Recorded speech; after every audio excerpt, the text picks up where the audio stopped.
Ever strolled through New York's parks or subway stations and thought, what in the world are those weird benches and spikes?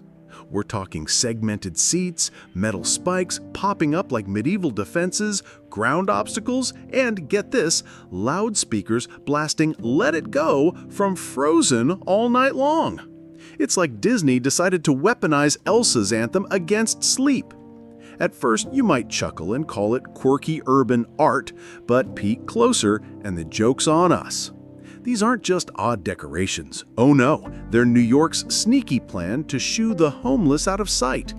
Instead of rolling out housing, jobs, or a helping hand, the city's playing hide-and-seek, slapping up visible and invisible walls to scrub this community from its glitzy postcard skyline. Brilliant, right? Except it backfires spectacularly, leaving us wondering if America's heart has a pulse or if it's just been replaced with concrete. So, buckle up for this travel doc, where we're diving into a silent showdown between New York and its own homeless folks.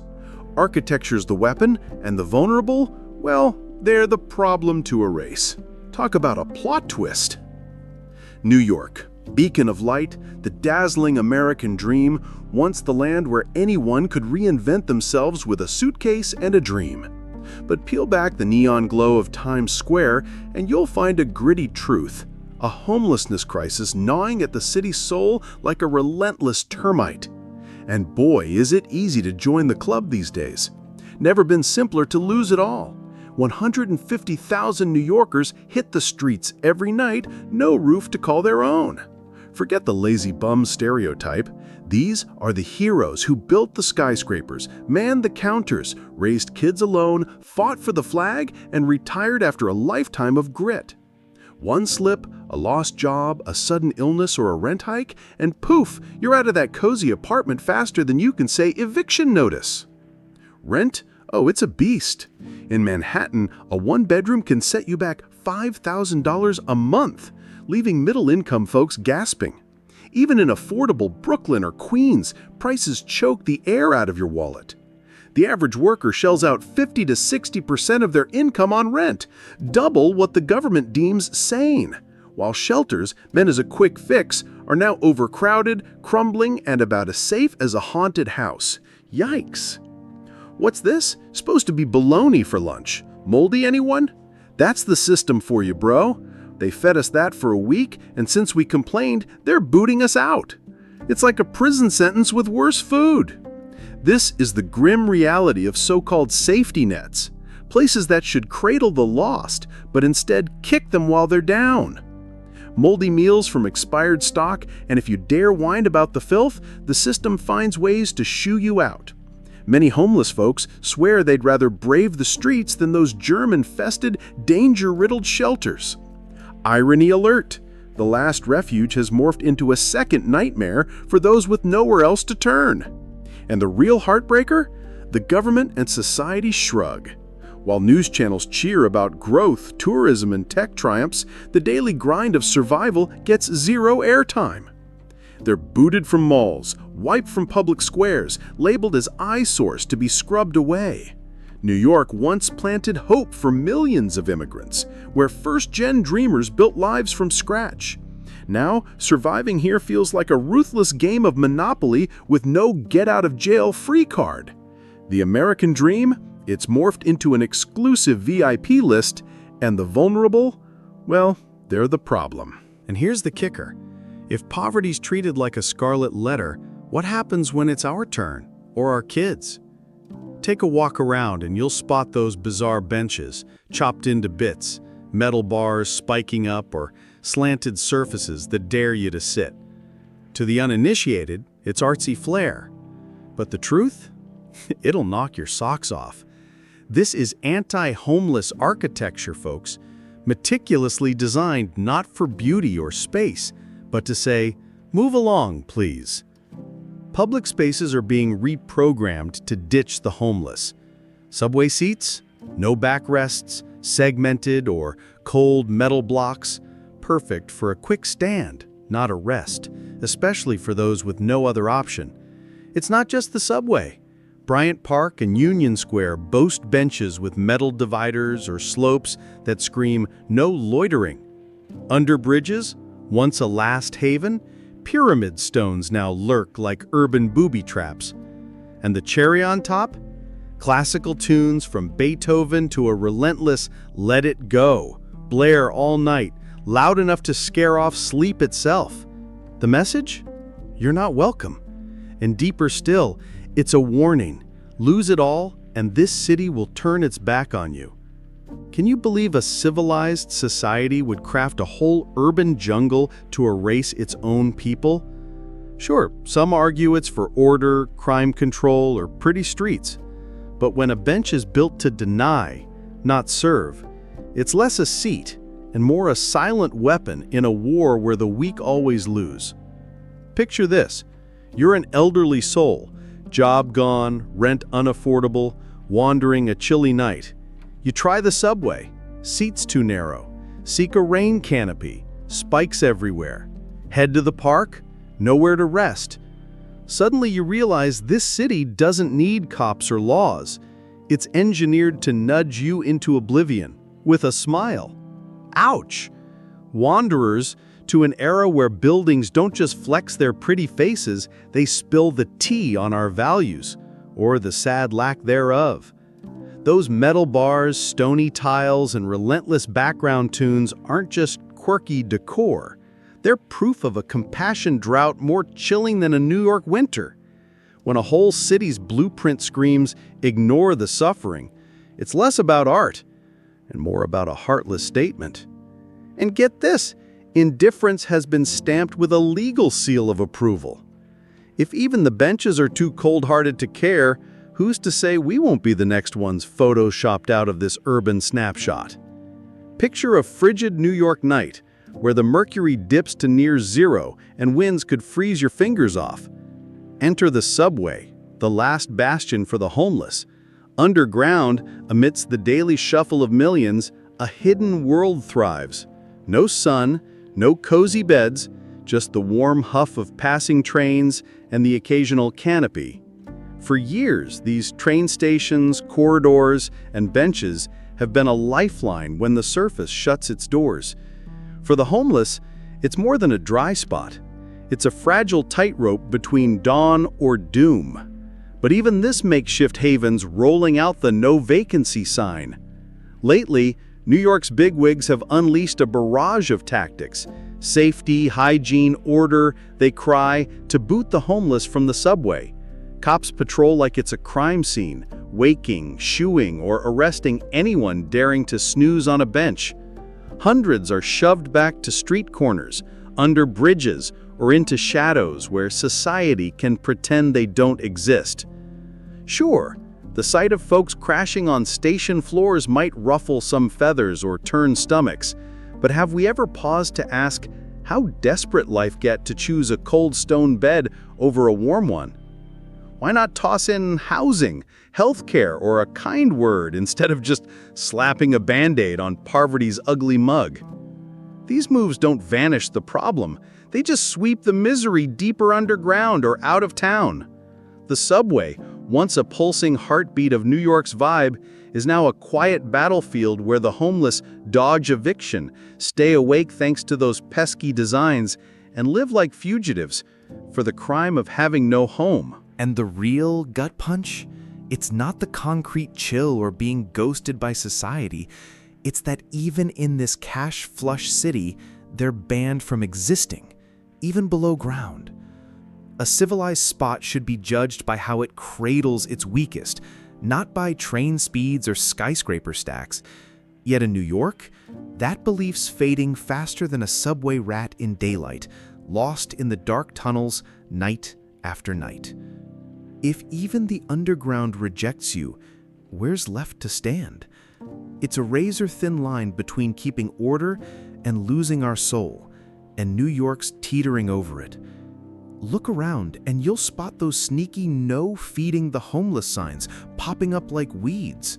Some shrug it off as a quick fix, but the why see a red flag. The city's not just hiding the homeless, it's swatting away the hands that feed them. Under the guise of hygiene, order, or disease control, districts have banned dishing out food, water, or clothes in public. Break that rule with a few home-cooked meals and bam, fines or even jail time. Imagine you, a good Samaritan, hauling leftover rice to shivering souls, only to get slapped with a penalty for ruining the view. In a world where kindness needs a permit and the poor are just eyesores, is humanity still in the building? New York's not the pioneer here. Take Philadelphia a while back. They tried banning outdoor food handouts, claiming hygiene, but the real game was polishing the tourist sheen. The public flipped out, with faith-based groups suing all the way to federal court. The win? A landmark ruling that said no to stifling religious freedom or expression. It's a mirror to New York's mess today. Punishing kindness is a no-go, and no city can stop its people from giving. Yet those bans still whisper through New York streets. Volunteer crews now dodge the law, shifting spots or sneaking aid like it's contraband. But feeding the hungry, never a crime. Poverty doesn't vanish with a ban, it just gets hungrier and hides deeper. If a city brands compassion a threat, what's left to save a superpower's heart? Stay tuned, because this journey's far from over. Groups of volunteers are being coerced into shifting their activities, ceasing food distribution, or operating undercover as if they were engaged in illicit activity. Yet providing food to those in need has never been illegal. If you ban individuals from helping, poverty will still persist. Silently, it escalates and spreads even more. What stops a superpower from becoming soullessly human if even a metropolis might start to see compassion as a threat? When discussing urban deterioration, many news articles swiftly place the blame on the homeless. When things go bad, when crime goes up, when tourists stop coming, when property prices fall, those are the ones who are held responsible. Rather than being a legitimate social problem requiring attention, the term homeless crisis is becoming the go-to accusation in political discourse and on television. And when it happens often enough, it might lead to resistance. Nowadays, people blame the homeless for all the trouble instead of seeing them as victims of the system. As a quick method to grab attention, local media often use photos of homeless individuals laying miserably on streets, impromptu tents appearing beneath bridges, or scenes of violence and disorder in some homeless communities. Meanwhile, news accounts never go into people's individual stories, the real causes of homelessness, unemployment, and the inability to make ends meet in a city where costs are through the roof. The issue has been oversimplified from a systemic disaster to a problem with public perception, which has affected the whole community. People started to blame the impoverished, the homeless, and the lost themselves, rather than the increasing cost of housing, cruel city laws, and reduced availability of social services.